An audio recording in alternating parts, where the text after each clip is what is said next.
আসসালামু আলাইকুম। আন্তর্জাতিক ক্রিকেটে যারা কোচিং করিয়ে থাকেন তাদের সবচাইতে বড় কাজটা হচ্ছে প্ল্যানিং করা। হ্যাঁ, টেকনিক নিয়ে তো কাজ করতে হয়, তবে তার চাইতেও বড় বিষয়টা থাকে যে স্পেসিফিক ওই ডিপার্টমেন্ট অনুযায়ী প্ল্যানিং করার জায়গাটা।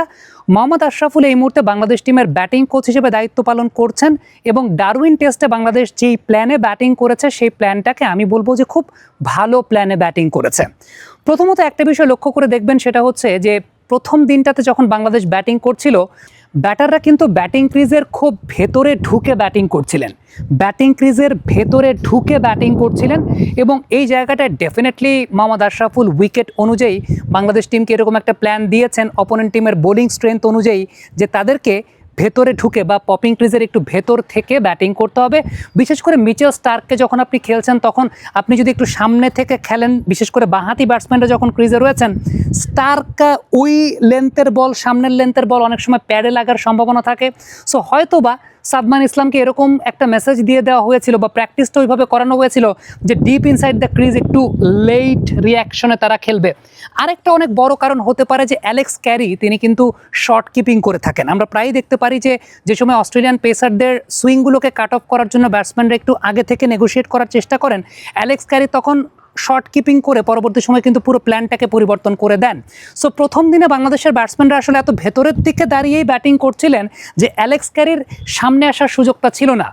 এই প্ল্যানিংগুলোর জন্যই কিন্তু আমি মোহাম্মদ আশরাফুলকে এই জায়গাটা ক্রেডিট দিতে চাই। ডেফিনেটলি টিমটার ব্যাটিং কোচ যেহেতু তিনি, সো এটা প্রোটোকল ওয়াইজ তো তারই করার কথা বা সেটা তিনি করেছেন।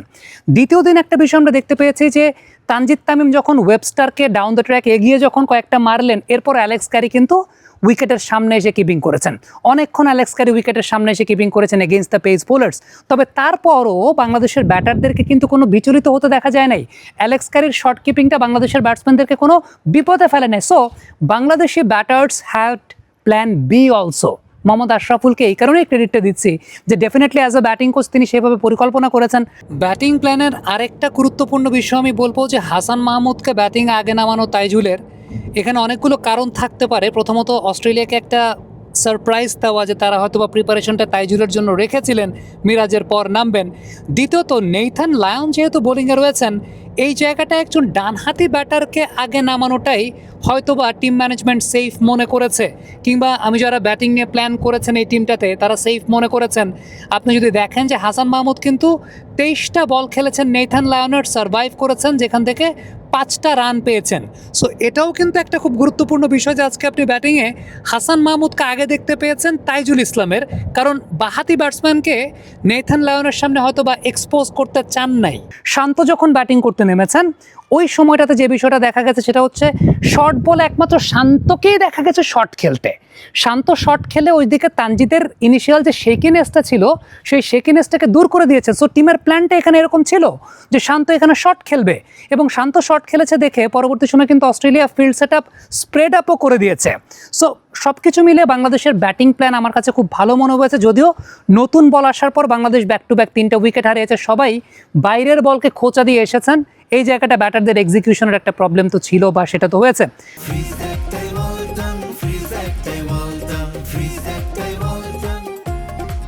নাজমুল শান্তর ক্ষেত্রে আমরা যে প্রবলেমটা আসলে দেখতাম, আমি আরেকটা ভিডিওতেও বলেছি, শান্ত ব্যাকফুটে যাওয়ার পর ব্যাকফুটে যে ওয়েটটা নিচ্ছেন ফ্রন্ট ফুটে ওয়েট শিফট করতেন না, যে কারণে এলবিডব্লিউ বা বোল্ড হতেন অ্যারাউন্ড দ্য উইকেট থেকে আসা বলগুলোতে। বাট আপনি এই টেস্ট ম্যাচে যদি শান্তকে দেখেন, অনেক বেশি সামনে এগিয়ে, মানে বোলার বলটাকে ছাড়ার আগে বা বল পিচ আপ হওয়ার আগেই শান্ত তার ফরওয়ার্ড স্টেপটা বা সামনে থেকে কমপ্লিট করে ফেলেছেন বা ফরওয়ার্ড স্টেপটাকে কমপ্লিট করে ফেলেছেন, ওয়েট ট্রান্সফারটাকে কমপ্লিট করে ফেলেছেন। So credit goes to him. এবং এটা কিন্তু শুধুমাত্র আজকে না, এটা আমরা লাস্ট নিউজিল্যান্ড সিরিজ থেকেই দেখছি ওয়ানডে ফরম্যাটে যে শান্ত এই জায়গাটা পরিবর্তন করেছেন। ডেফিনেটলি মোহাম্মদ আশরাফুল টিমের সঙ্গে ব্যাটিং কোচ হিসেবে আছেন, এই জায়গাগুলো নিয়ে কাজ করেছেন। এছাড়াও যতদূর আমি শুনেছি Shahriar Nafiz Ahmed cricket officer manager হিসেবে দায়িত্ব পালন করছেন, তিনিও কিন্তু এসব জায়গাগুলোতে কন্ট্রিবিউট করেন বা এইসব জায়গাগুলোতে হেল্প করেন বলেই আমি শুনেছি।